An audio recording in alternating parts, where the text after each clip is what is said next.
마이크 나와요? 나오죠. 그러면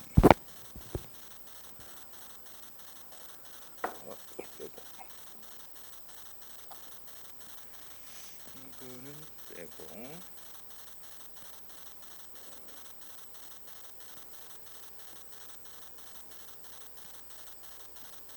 빼고 확인 됐고 확인 고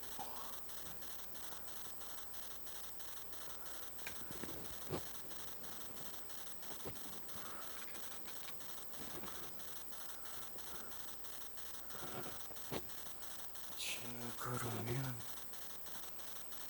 시대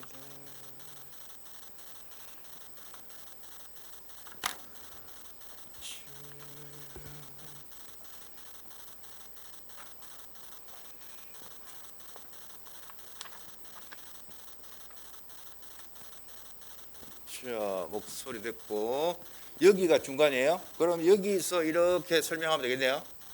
이렇게 할까요? 예. 자, 반갑습니다. 시험 치고요. 처음 뽑는데 2024년 경찰행정 경찰범죄학 해설을 한번 해보겠습니다. 이번 시험은요, 약간 은근히 좀 어렵다고 느끼셨을 거예요. 왜냐하니까 기존 교과서에 없는 것도 있었고 개수형도 약간 까다로웠고 이번에는 출제자가 공부를 좀 열심히 하시는 분이에요. 수험생들의 그 심리를 굉장히 잘 알고 있어요. 그래서 제가 문제를 보니까 이 출제자는 우리 수험생들 심리를 너무 잘 알고 있고 수험생활을 오래 해보신 것 같아요. 그래서 수험생들이 힘들어하는 부분을 살짝 건드려줬습니다. 그래서 생각보다는 문제가 어렵습니다. 제가 봐서는. 그래서 제 생각으로는 5개 정도 하시면 합격권이라고 봅니다. 그리고 경찰학이라든가 다른 과목에서 약간 선방하신다면 물론 제 생각입니다만 7개 정도 틀려도 합격하는 데는 지장이 없을 겁니다. 물론 이제 지역마다 다르죠. 다른데 제가 이런 얘기하는 이유는 조금 어렵게 느껴졌을 것이다. 이렇게 말씀을 드립니다. 자, 그러면 바로 한번 해설해 보겠습니다. 자세한 것들은 수업 시간에 자료 충분히 나눠드리고 다시 하고 그 다음에 자세한 해설을 곁들인 해설지도 학원 홈페이지에 올리도록 하겠습니다. 자, 먼저 1번을 보십시오. 형식적 의미의 범죄와 실질적 의미의 범죄에 관한 설명으로 적절하지 않은 것은 이제 이거는 절대로 틀리시면 안 돼요. 일단 형식적 의미의 범죄라는 게 뭡니까? 형법이나 기타 형벌 법규의 범죄 구성 요건으로 규정된 겁니다. 그래서 이 형식적 의미의 범죄는 형법 해석과 제형 법정주의에 의한 형법의 보장적 기능의 기준이 되는 거거든요. 즉 대한민국 형법에 범죄라고 규정되어 있다. 그러면 그건 형식적 의미의 범죄죠. 그런데 이 실질적 의미의 범죄라는 것은 어떤 사회의 유해성, 반사회적 행위를 뜻하거든요. 그래서 3번 보시면요. 실질적 의미의 범죄는 사회에 유해한 반사회적 행위를 뜻한다. 맞잖아요. 이 실질적 의미의 범죄라는 것은 범죄화와 비범죄화의 기준이 된다고 말씀을 드렸습니다. 그래서 4번도 맞는 거예요. 실질적 의미의 범죄는 범죄 개념에 더 근원적으로 접근하기 때문에 정책적 판단 기준을 제시해 준다. 이 4번 질문을 확실하게 이해하시려면 이 정책적 판단 기준 앞에다가 범죄화와 비범죄화에 대한 정책적 판단 기준을 제시해 준다. 이렇게 말을 조금 더 넣으면 굉장히 깔끔하죠. 아무튼 3번, 4번은 실질적 의미의 범죄에 관한 서술서 맞는 것이고, 자, 1번, 2번을 보십시오. 형식적 의미의 범죄는 입법의 지연에 따라 법적 허점을 야기할 수 있죠. 예를 들면 형법에 무슨 범죄를 규정을 해야 되는데 국회의원들이 싸우고 하다가 입법이 지연됐어요. 그러면 처벌할 수가 없잖아. 근거 규정이 없기 때문에. 그래서 2번도 맞고 정답은 1번입니다. 적절하지 않은 거. 형식적 의미의 범죄는 시간과 공간에 따라 변하지 않는 특성이 있다? 아니잖아요. 여러분들 간통죄만 생각해 보세요. 간통죄. 간통죄가 형법에 법으로 규정되어 있을 때는 형점이 범죄에 들어가지만 지금은 형법에서 빠졌어요. 형식적 의미의 범죄에서 나왔잖아요. 그래서 형식적 의미의 범죄는 시간과 공간에 따라 변화할 수 있죠. 그래서 적절하지 않은 것은 1번입니다. 1번의 정답은 1번. 그 다음에 2번을 보십시오. 자, 범죄학의 연구 방법 중에 질적 연구에 관한 설명으로 가장 적절하지 않은 것. 이게 수험생들 입장에서 굉장히 까다롭나 봐요. 저한테 질문하신 분도 있는데, 자, 이런 문제가 나오면 우리가 제일 먼저 생각할 게 뭐야? 범죄학은 여러 가지 기준으로 나눌 수 있지만 양적 연구와 질적 연구 방법 두 개로도 나눌 수 있어요. 맞잖아요? 그죠? 자, 그러면 양적 연구 방법은 뭐예요? 수치로서 나타낼 수 있죠. 수치로서 표현할 수 있는 것으로 뭐 통계 분석이라든가 실험 연구, 설문조사 같은 게 양적 연구라면 이 질적 연구는 뭐예요? 여러분들 질적 연구 생각하면 두 개 생각하시면 돼요. 참여 관찰, 사례 연구. 그래서 이 질적 연구 밑에다가 참여 관찰, 사례 연구 이렇게 딱 적어 놓으면 문제가 쉬워요. 자, 1번에 사회 현상에 대한 심층적 이해가 가능하다. 질적 연구니까 맞잖아요. 자, 사회 현상을 주관적으로 분석한다. 이게 좀 까다롭다 생각하는데 제가 아까 질적 연구 보세요. 질적 연구 밑에다가 뭐라고 적으라고 그랬습니까? 실험 연구, 설문조사, 참여 관찰, 사례 연구. 참여 관찰, 사례 연구가 질적 연구의 대표적이라는 거였어요. 그러면 우리가 참여 관찰이나 사례 연구 단점이 뭐야? 특정인을 대상으로 하거나 조사 방법이 소규모이기 때문에 일반화가 어렵다 그랬잖아요. 연구 결과의 일반화가 어렵다. 그 얘기는 주관적 영향으로 분석한다는 얘기입니다. 2번은 맞는 걸로 보셔야 됩니다. 자, 다시 말씀드립니다. 질적 연구 밑에 뭐라고요? 참여 관찰, 사례 연구. 전형적인 질적 연구 방법이죠. 이 참여 관찰이나 사례 연구는 특정인을 대상으로 하는 연구거나 조사 방법이 소규모이기 때문에 그 결과를 일반화하기 어려워요.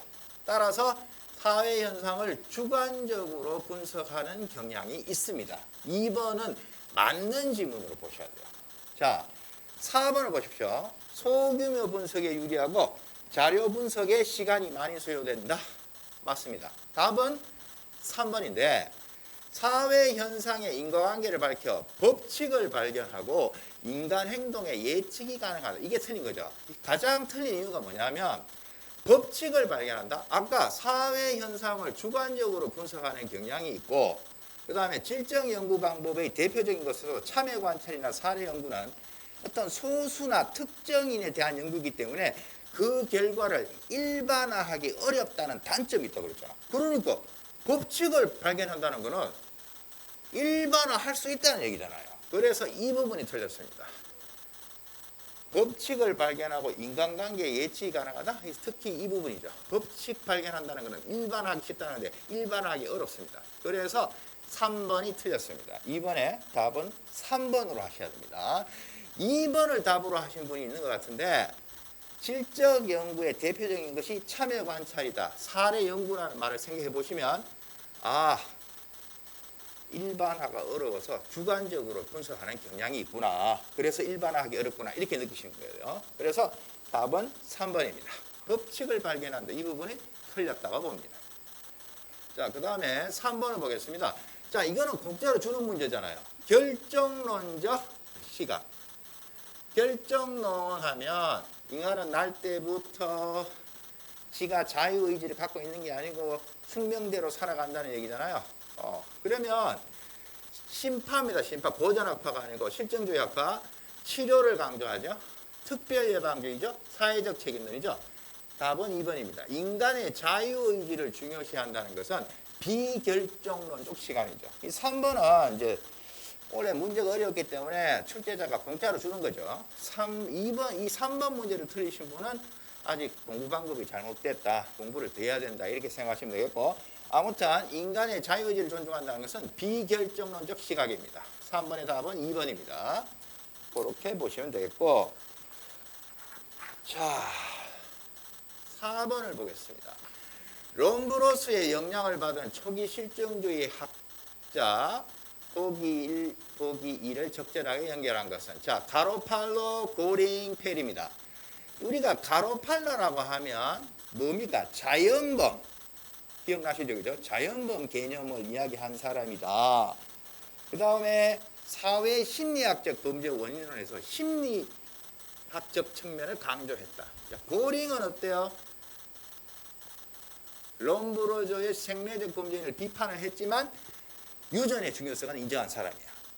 그 다음에 페리는 이 사람은 범죄 사회학의 창시자입니다. 범죄 사회적 측면을 강조한 사람이죠. 자, 일단 기본적으로 그걸 머릿속에 넣고 가보십시오. 통계학자인 피어슨과 협하여 상례적 범죄의 선을 비판했다. 자, 핵심이 뭐예요? 생례적 범죄인 선을 비판했다. 누구야?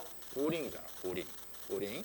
여기 통계학자인 피어슨과 협업하여 여기에 일반 교과서 잘 없잖아요. 근데 우리 출제자가요 친절하게도 5번을 한번 볼래요? 5번 보시면 고링의 통계 방법에 의한 병구라고 해줬잖아. 힌트를 딱 줬어.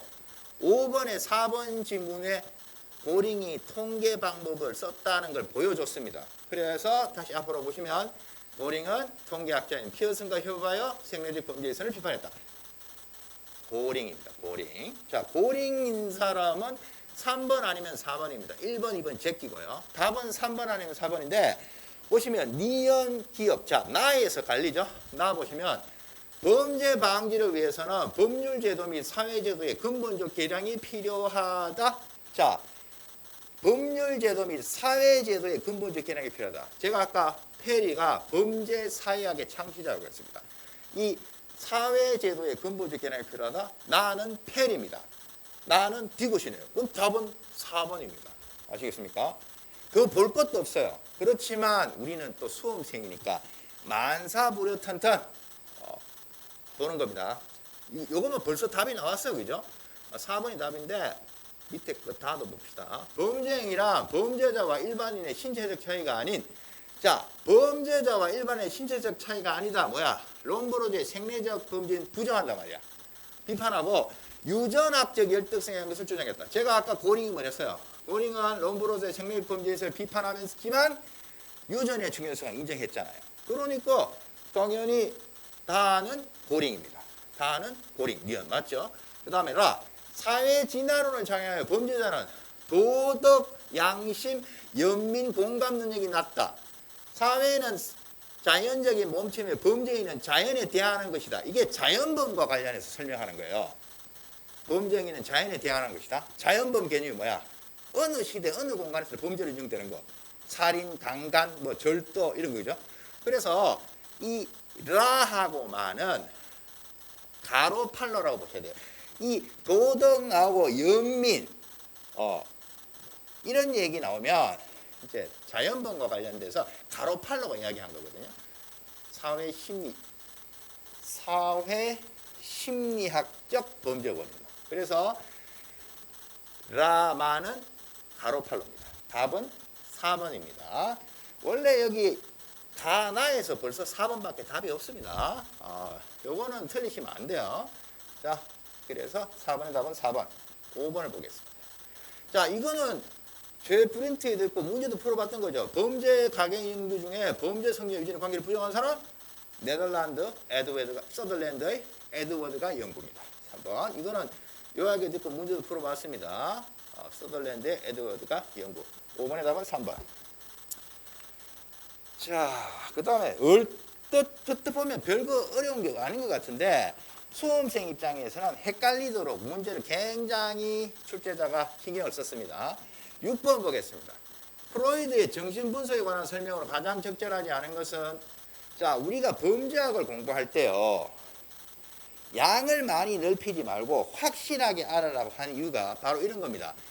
똑같은 내용인데 교과서마다 서술이 약간씩 다르잖아요. 우리가 형법이나 형사소송법을 볼 때는 중요한 판례 교수님이 줄 거 준 거 문장 그대로 나오지만 우리 범죄학은 문장을 씹어서 바꿔서 나온단 말이에요. 그러니까 어떻게 돼? 넓게 여러 개를 많이 보는 게 아니고 정확하게 알아야 되고 핵심을 파악해야 되거든요. 자, 그러면 우리가 프로이드라고 하면 의식과 무의식의 세계, 특히 무의식을 강조했다. 자, 의식에는 뭐가 있어? 에고. 무의식에는 이드와 슈퍼에고잖아. 바로 틀렸잖아, 2번이. 이거는요, 3번, 4번 읽으시면 안 돼요. 2번이 워낙 확실하게 틀렸기 때문에. 시험 칠 때는, 이들을 구성하는 엑셀 리비도 성격이 맞는데, 2번 의식의 영역은 에고, 이드, 틀렸는데? 무의식. 이드하고 슈퍼에고는 무의식인데, 답은 2번. 3번, 4번 읽어볼 필요도 없어요. 그래서, 물론 오이디푸스 컴플렉스, 승화, 다 제 요약이 있는 겁니다. 아무튼, 6번의 답은 2번입니다. 의식의 영역에는 에고, 이드와 슈퍼에고는 무의식입니다. 그러니까 이드가 무의식으로 와야 되죠. 6번의 답은 2번입니다. 이것도 틀리시면 안 되는 문제입니다.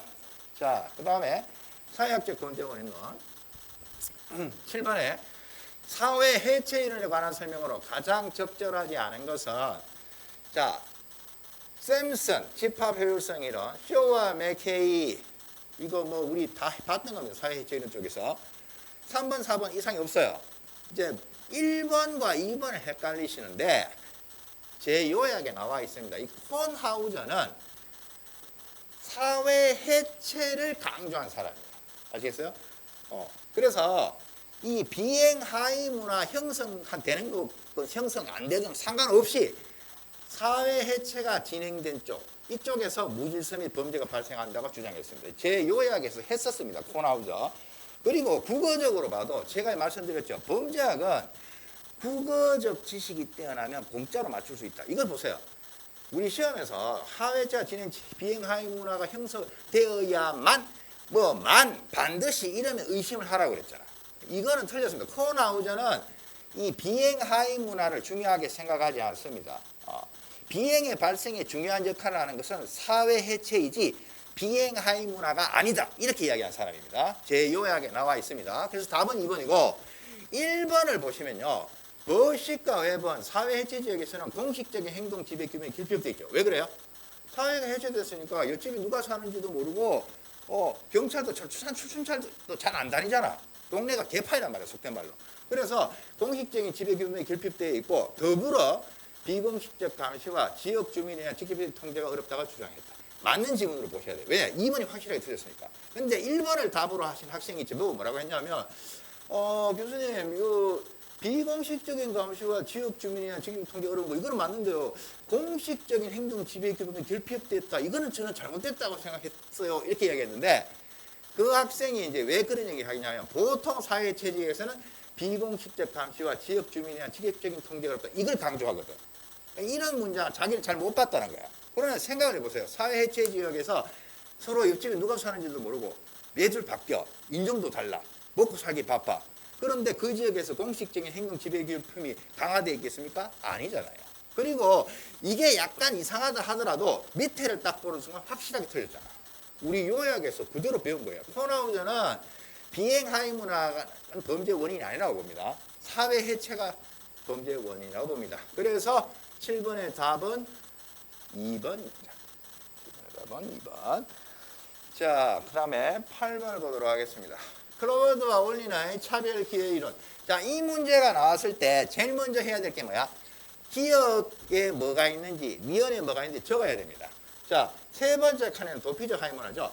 합법적 수단 마이너스 비합법적 수단 플러스 폭력은 수용 안 해. 그럼 뭐야? 범죄적 하위 문화. 여기다가 범죄적 하위 문화. 그럼 미연은 뭐겠습니까? 합법적 수단 없고 비합법적 수단도 없어. 폭력을 수용해. 뭐야? 갈등적 하위 문화. 즉 기억은 범죄적 하위 문화, 미연은 갈등적 하위 문화. 적어놓고 밑을 보셔야 됩니다.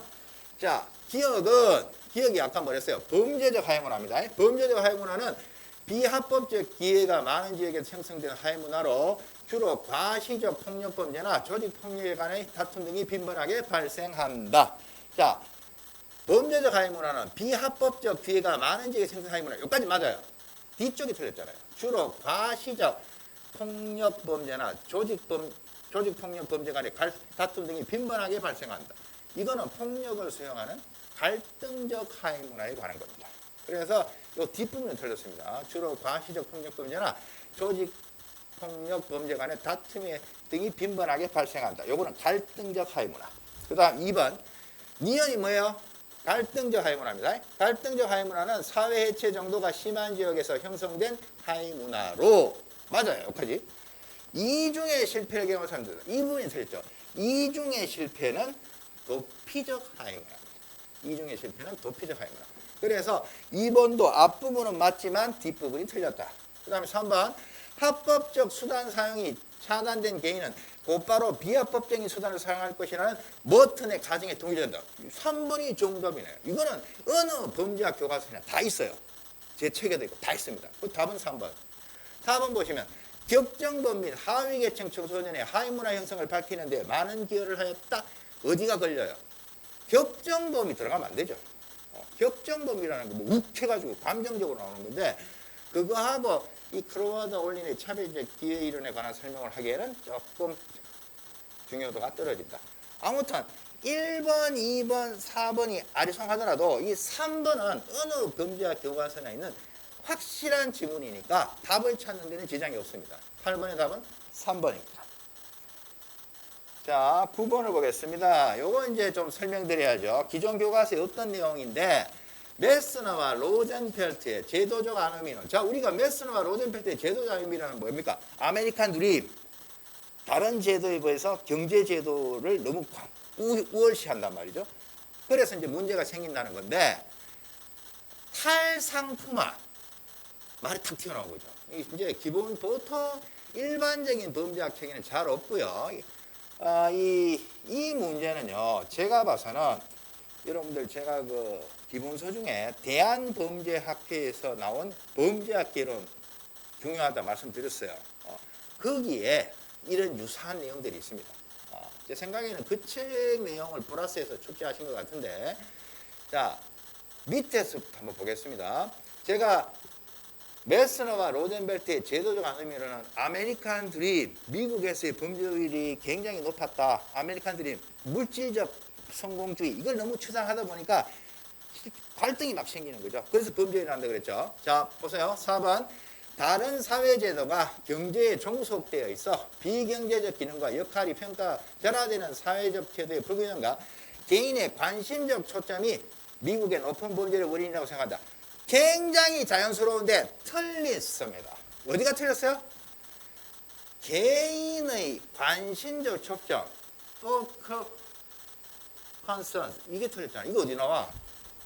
밀러의 하류계 차이문화 이론. 아시겠습니까? 밀러 보면 왜 여기 있잖아. 우리 하류 계층의 문화, 독자적, 우리만의 독자적 문화가 있어 하면서 관심적 초점이라고 했었잖아요. 거기에 나오는 겁니다. 그래서 개인의 관심적 초점은 밀러의 하층 계급 문화 이론에서 나오는 것입니다. 그래서 이 부분이 틀렸습니다. 그냥 다른 사회제도가 경제에 종속되어 있어 비경제적 기능과 역할이 평가되는 사회제도의 불균형이 미국의 높은 범죄의 원인이다. 이런 맞는데 이건 하나 집어넣었죠. 개인의 관심적 초점. 요거는 밀러의 하층 계급 문화 이론에 나오는 말이다. 그래서 4번은 틀렸다. 자, 3번. 이거 우리 제 요약이 있어요. 있는데 제 요약이 4가지야, 4가지. 자, 성취지향, 개인주의, 보편주의, 행위규범, 물질만능. 물질만능주의를 다른 말로 물신주의라고 합니다. 물신주의. 물신주의. 물신주의하고 물질만능 같은데 분명히 4가지예요. 그럼 뭐가 잘못됐어? 행위규범 하는 거 없습니다. 행위규범이 X입니다. 제 요약에 보시면 성취지향, 개인주의, 보편주의, 물질만능주의, 다른 말로 물신주의 4가지 하위 가치관이 범죄를 유도한다고 돼 있어요. 그래서 행위규범 X 5가지가 아니고 4가지. 그래서 4번도 틀렸고 3번도 틀렸고. 자, 에그뉴의 일반 긴장 이론을 구조적 차원에서 재해석하고 확장한 이론이다. 틀렸습니다. 머튼의 긴장 이론 또는 머튼의 아노미 이론이라고 해야지. 머튼이지, 머튼. 머튼의 긴장 이론 또는 머튼의 아노미 이론을 구조적 차원에서 재해석하고 확장한 겁니다. 그럼 답은 1번이에요. 탈상품화라는 거는 솔직한 예로 이건 어디서 나오냐면 우리 사회복지국가 할 때 사회복지 개론에 나오는 말입니다. 이 탈상품화를 쉽게 설명하면 내가 공장 노동자인데 내가 운동하다가 조기 축구하다가 십자인대가 헤딩하다가 둥 떨어지면서 십자인대가 끊어졌어. 그럼 공장 일 못하잖아. 누워 있어야 되잖아. 그러면 불구하고 나라에서 너 나을 때까지, 공장에 복귀할 때까지 나라에서 돈을 주는 겁니다. 아시겠어요? 즉 탈상품화라는 게 뭐냐면 근로자가 자신의 노동력을 상품으로 시장에 내다 팔지 않아도 살 수 있을 정도로 나라가 해주는 거야. 그게 탈상품화입니다. 그러니까 탈상품화가 된 사회는 좋은 사회지. 회사 다니다가 불의의 사고로 일을 못하게 돼도 먹고 살 돈을 나라에서 몇 달 동안 준단 말이야. 그래서 이 탈상품화가 잘 된 나라일수록 살인율이 낮다는 통계가 있습니다. 그래서 이 탈상품화는 근로자가 자신의 노동력을 상품으로 시장에 내다 팔지 않아도 살 수 있는 정도를 나타내는 말이거든요. 그러니까 어떻게 돼? 탈상품화가 치열한 경쟁을 줄이고 궁극적으로 범죄를 감소시킬 것이라고 쓰면 이게 정답입니다. 1번입니다. 왜냐하니까 제도적 안위 자체가 물신주의잖아요. 물질 만능이잖아요. 아메리칸 드림이로서 외제차 타고 막 대저택에서 수영장 딸린 집에서 잘 살고 싶어 했는데 실제로 그거 살기 어렵잖아. 그러다 보니까 거기에서의 어떤 불균형 이런 거, 사회제도의 불균형 때문에 미국에서 높은 범죄율이 이루어지는데 이 경제가 최고라는 제도적 안위 이론에 정치가 들어가는 겁니다. 이 탈상품화라는 건 뭐예요? 정치적인 액션이죠. 능력이 없는 근로자가 공장에 몸으로 때우다가 갑자기 사고를 당해서 일을 못해. 그럼 굶어 죽어야 되잖아. 자본주의 입장에서는. 그러면 안 되잖아. 그래서 나라에서 조금 능력이 없는 사람들이나 불의의 사고를 한 노동자들이 일을 안 해도 최소한의 생활을 할 수 있도록 정치적인 제스처를 시킨단 말이야. 그게 탈상품화입니다. 그래서 이 제도적 안위 이론에서는 이 탈상품화와 같은 이런 정치적인 제스처가 미국의 범죄를 줄이는데 굉장히 유리하다. 이렇게 이야기를 합니다. 즉, 가족의 휴가를 주게 하고 탄력적인 근무 시간, 저렴한 유치원, 그 다음에 복지, 연금, 보건제도 이런 것들을 잘 하면 정말 잘 살고 싶은 미국에 왔지만 잘 살지는 못하지만 다른 자격들이, 다른 제도들이 뒷받침해 주니까 범죄를 잘 안 저지른다는 겁니다. 그래서 9번은 답이 1번입니다. 이제 이런 거를 보면 이번에 이제 합격하신 분은 상관없는데 이번에 아깝게 떨어지신 분들은 공부하는 방법이 딱 정해졌어요. 이제 범죄학은. 범죄는 어떻게 공부하냐면 기존의 기출 문제를 최근 거는 확실하게 보시고 거기에 기본서에 없는 내용들을 이런 식으로 덧붙이는 겁니다. 그런 거. 덧붙여서 살을 붙이는 겁니다. 그러면 충분합니다. 더 깊이 들어갈 것도 없고요. 아무튼 메스나 로젠벨트의 제도적 아노미 이론은 정답은 1번입니다. 1번. 요거 수업 시간 할 때 또 자세하게 설명을 하겠습니다. 적절한 거 1번. 이게 상당히 좀 어려운 문제라고 생각이 되고 기본 교과서에 없던 것이죠. 특히 이 탈상품화라는 것에 대해서 굉장히 생소하게 느꼈을 겁니다. 자, 이제 10번을 보도록 하겠습니다. 자, 티틀의 통제균형 이론입니다. 우리가 배웠던 겁니다. 적절하지 않은 건데 1번부터 보세요. 개인이 받는 통제량과 개인이 행사할 수 있는 통제량이 일탈의 확률을 결정한다면 통제비율, 제 교과서에는 통제비라고 되어 있습니다. 율자 생략하고. 그래서 통제비나 통제비율이나 같은 말이고 맞습니다. 자, 통제 결손이 발생할 경우 약탈적이거나 반항적 행동을 저지를 가능성이 높다. 이것도 이번 수업할 때 제가 좀 자세하게 추가할 건데 통제 결손이 있고 통제 과잉이 있습니다. 통제 결손은 뭐냐 하면 내가 통제를 받는 거야. 내가 다른 사람을 통제하기보다는 다른 사람이 나를 통제하는 것을 통제 결손이라고 합니다. 내가 다른 사람 통제하는 게 결손돼 있고 다른 사람이 나를 통제한단 말이야. 그리고 어떻게 돼? 나는 가만히 있는데 다른 사람이 내보고 통제를 막 해. 이거 해 저거 해. 이렇게 약탈적이나 반항적인 행동을 저지를 가능성이 많죠. 왜 그래? 왜 나한테 왜 그래? 대두는 거야. 근데 이거하고 반대로 통제 과잉은 내가 통제하는 겁니다. 내가 힘이 세가지고 다른 사람을 나 통제해. 그럼 통제 과잉은 약탈적이거나 반항적인 게 아니고 퇴폐적이거나 착시적인 범행을 저지릅니다. 수업 시간에 자세히 하겠습니다. 자, 통제 결손이 뭐라고요? 남이 나를 통제하는 거야. 나는 통제력이 결손이 돼 있어. 다른 사람이 나를 막 좌지우지하는 거야. 그리고 어떻게 돼? 열받잖아. 약탈적이거나 반항적입니다. 자, 그가 극단적인 억압은 이 통제 결손이 어마어마한 거야. 어떤 사람이 나를 계속 갈고 그냥 통제적인 억압은 굴종형과 가장 관련있죠. 굴종형입니다. 그래서 이게 이 통제 비율을 7가지 범주로 구분하거든요. 디테일은 굴종, 저항, 강탈, 순응, 부패, 수탈, 착취 이렇게 7개입니다. 수업 시간에 자세히 하겠습니다만은 그 중에서 극단적인 억압이 굴종형입니다.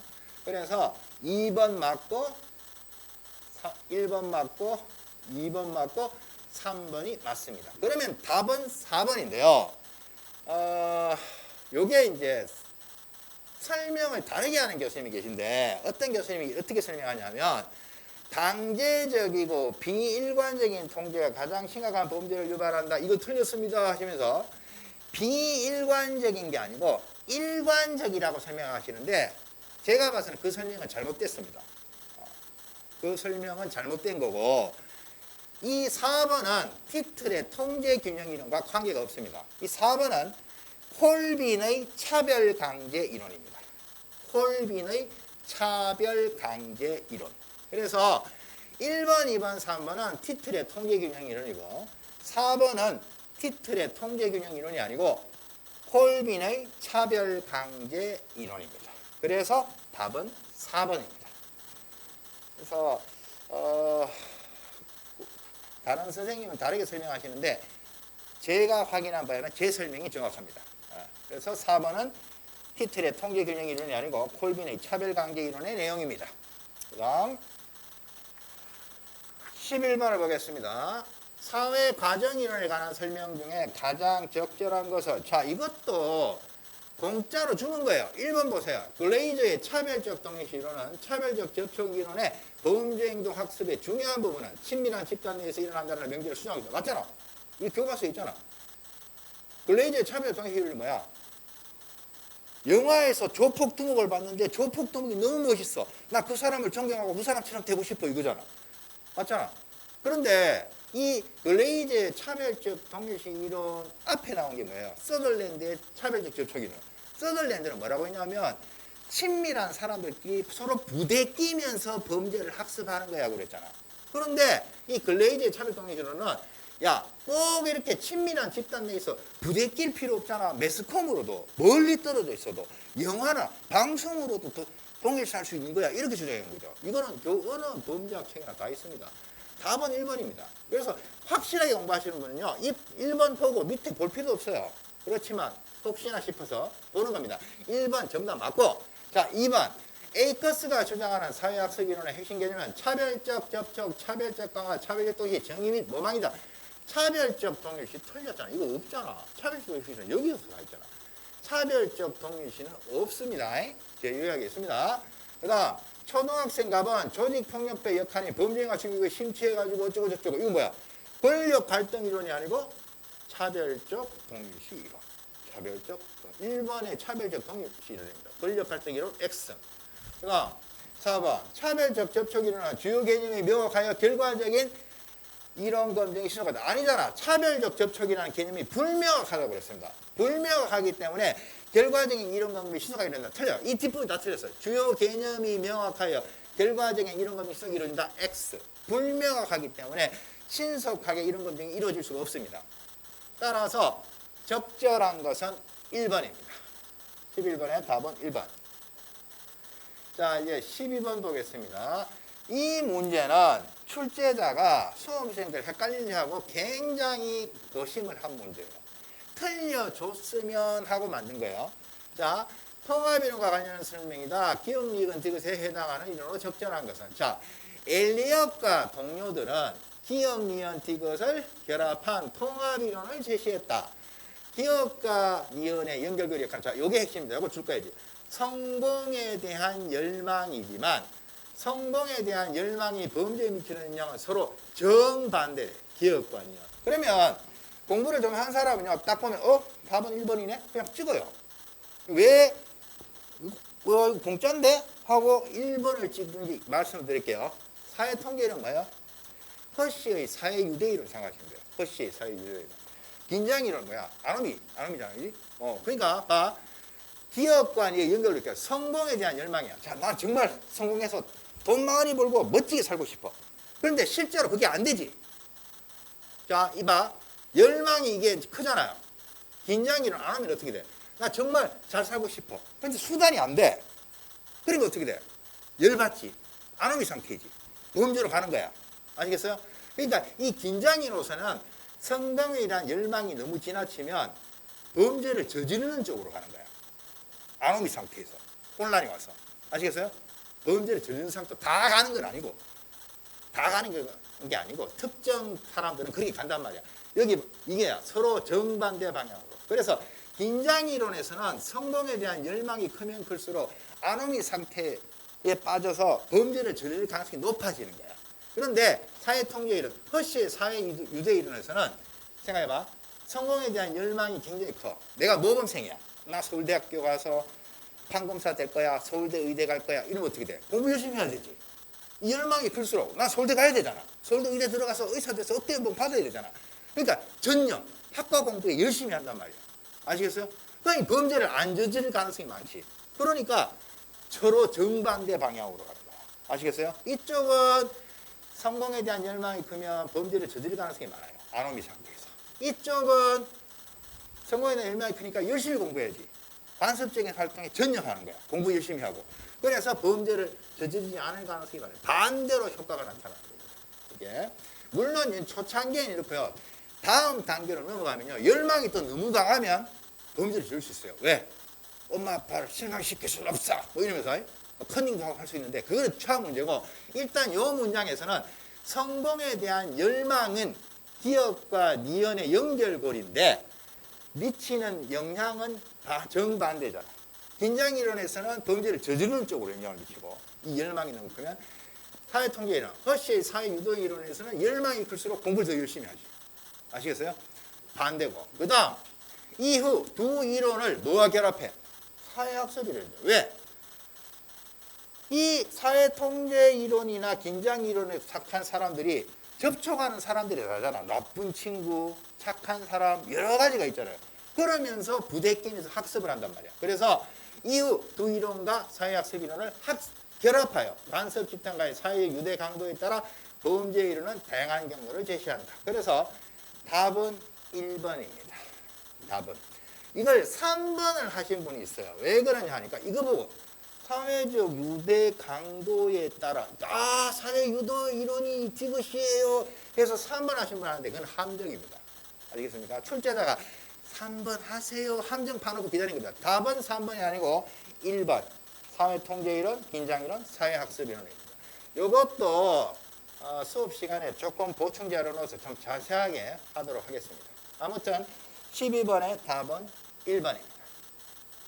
13번. 자, 증오범죄에 관한 설명을 옳지 않은가.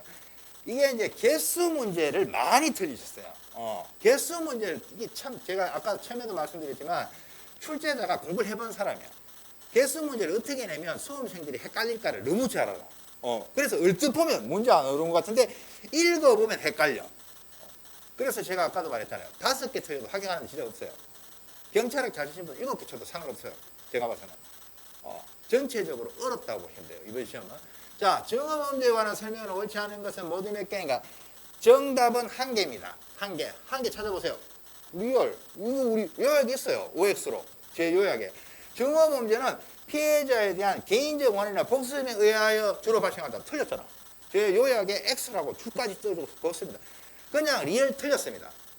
증오범죄는 자체행동 옳다고 믿는다. 이거는 뭐 맞을 수 있는데 이 부분이 틀렸어요. 피해자에 대한 개인적 원한이나 복수심. 개인적이 들어가면 안 되지.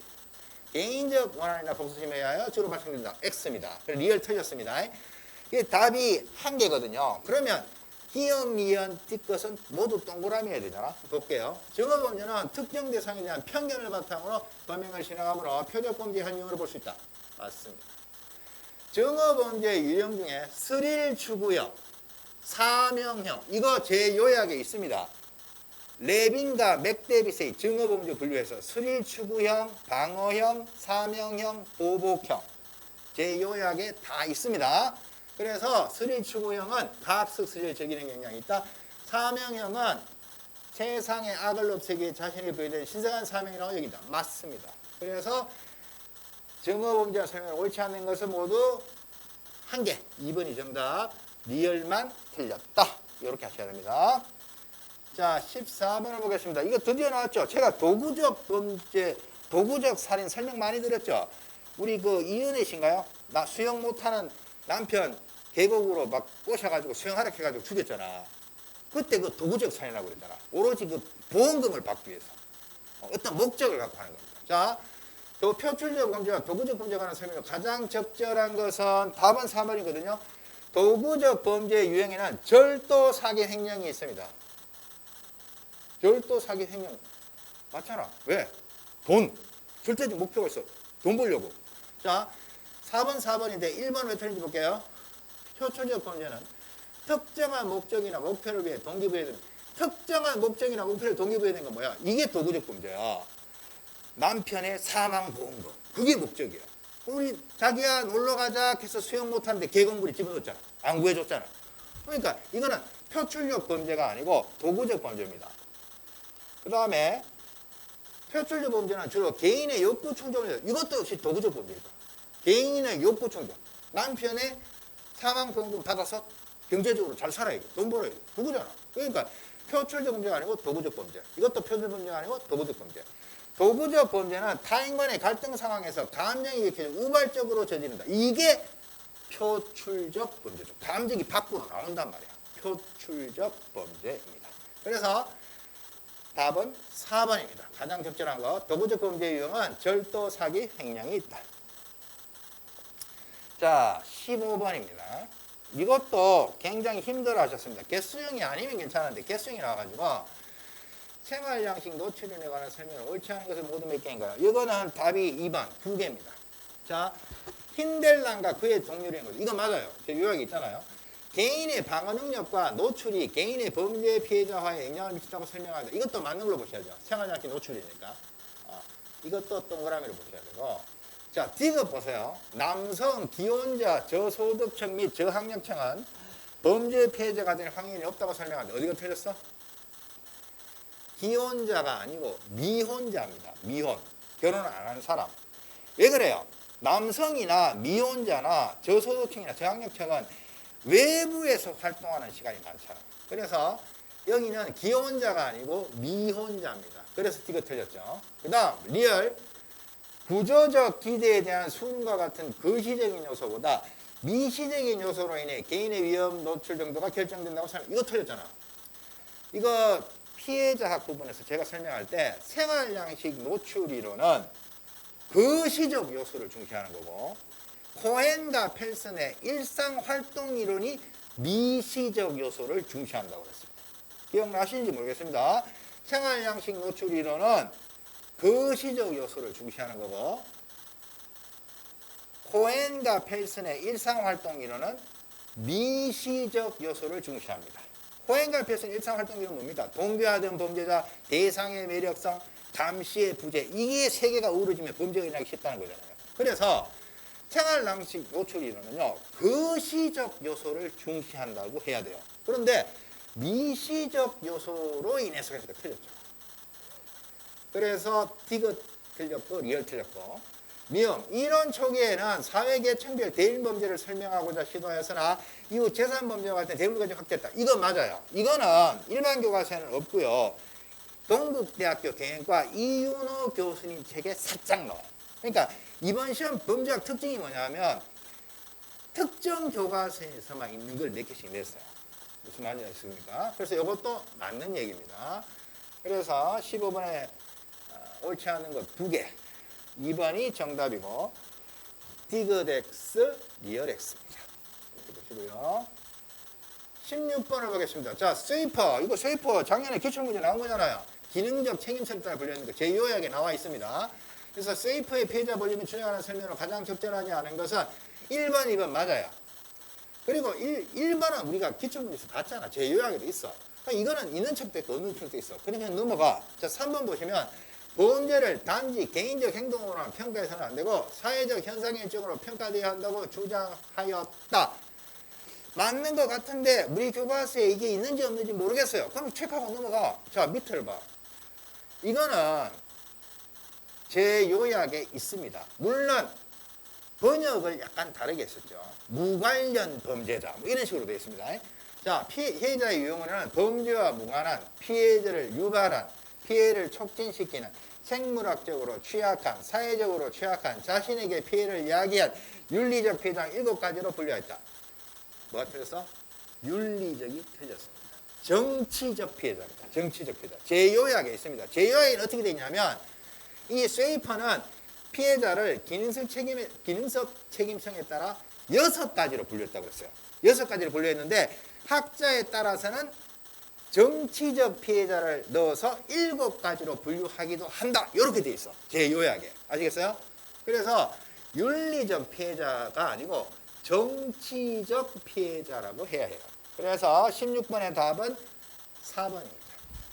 하여튼 제가 해설을 넣은 그 자료를 홈페이지에 며칠 내로 옮길 테니까 나중에 학교 홈페이지 다운받아서 한번 읽어보세요. 오늘은 이제 대강 말로만 설명하겠습니다. 이제 17번 보겠습니다. 소년보호의 원칙. 제가 이 소년보호나 이 소년 쪽에서 한 문제 나올 거 생각해가지고 765라든가 모의고사에 계속 소년보호 넣었죠. 이 소년보호 원칙의 설명으로 적절하지 않은 것인데, 자, 보세요. 민행주의가 뭐야? 은밀하게 행한다, 이 말이죠. 은밀하게. 비공개, 이런 말이잖아. 협력주의는 뭐야? 다, 뭐라고 해야 되나? 효율적인 소년보호를 위해서 국가는 소년의 부모나 학교, 관청, 이런 사람 다 협력해야 된다는 거죠. 그래서 민행주의 협력주의는 적자표도 성격하지 하면 맞는 걸로 보셔야 됩니다. 맞는 걸로 보고, 그 다음에 소년 범죄자의 사회적 처우는 보호주의 및 예방주의와 관련이 있죠. 맞죠? 사회의 처우니까 감옥에 보내지 말고 알 다독거려라. 그래서 뭐라고 해야 되나? 소년과 사회를 보호하는 방향으로 가라. 이게 보호주의거든. 예방주의 어떤 게 있습니까? 우범소년은 아직 범죄를 안 저질렀지만 대상자 해서 앞으로 범죄를 예방해라 이 말이잖아요. 그래서 1번, 2번 맞아요. 자, 3번 보시면 소년법 24조 2항 규정한 심리의 비밀, 심리의 비공개, 은밀하게 해라. 인격주의가 아니고 밀행주의입니다. 밀행주의.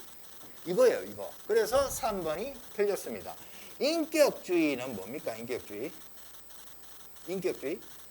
인격주의는 비행소년 행위만 보지 말고 그 행위에 깔려있는 그 소년의 개성이나 환경을 중시해라. 이런 얘기거든. 아시겠어요? 그래서 3번은 심리 비공개는 밀행주의가 관련이 있다고 해야 됩니다. 17번에 나면 3번이고. 자, 4번에 소년 분류 심사원의 분류 심사는 과학주의입니다. 이거는 우리 교과서도 있잖아요. 여러 전문가들의 도움을 받아서 분류하고 있습니다. 그래서 17번에는 답은 3번입니다. 인격주의가 아니고 밀행주의. 18번 보겠습니다. 자, 이번 특징이 뭐냐면요. 교정학 내용이 많이 나왔어요. 교정학. 그래서 출제자가 교정학에도 조예가 깊으신 분입니다.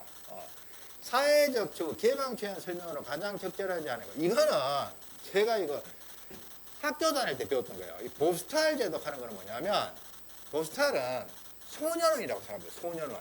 아시겠어요? 그래서 경미범죄를 저지른 성인 범죄자의 교정, 교활하려는 처벌 아닙니다. 성인 범죄자가 아니고 이 보스탈은요, 이 범죄 소년과 관련된 겁니다. 보스탈은.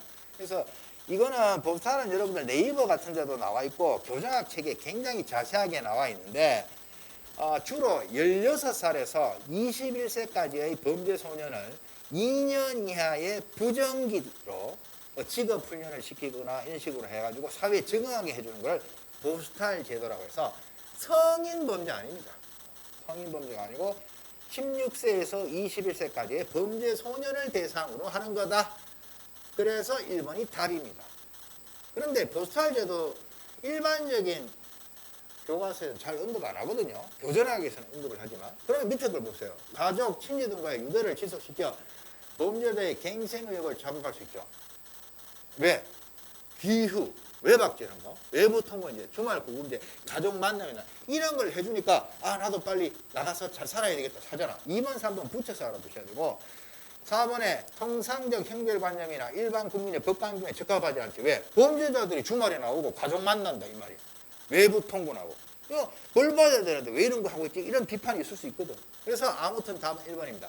보살 제도는 16세에서 21세까지의 범죄 소년을 대상으로 하는 거다. 성인 범죄자가 틀렸다. 이거 생각하시면 돼요. 그 다음에 19번 하겠습니다. 19번. 이거는 이제 공짜로 주는 문제인데, 범죄 예방과 형사처벌에 비교해서는 가장 적절한 거 답은 4번입니다. 범죄 예방은 비공식적 사회 통제에 중점을 두죠. 가정이라든가 지역사회, 친구, 학교 이런 거. 반면 형사사법제도는 공식적인 사회 통제에 중점을 두죠. 답은 4번입니다. 자, 그럼 1번, 2번, 3번은 왜 틀렸습니까? 전부 반대로 되어 있습니다.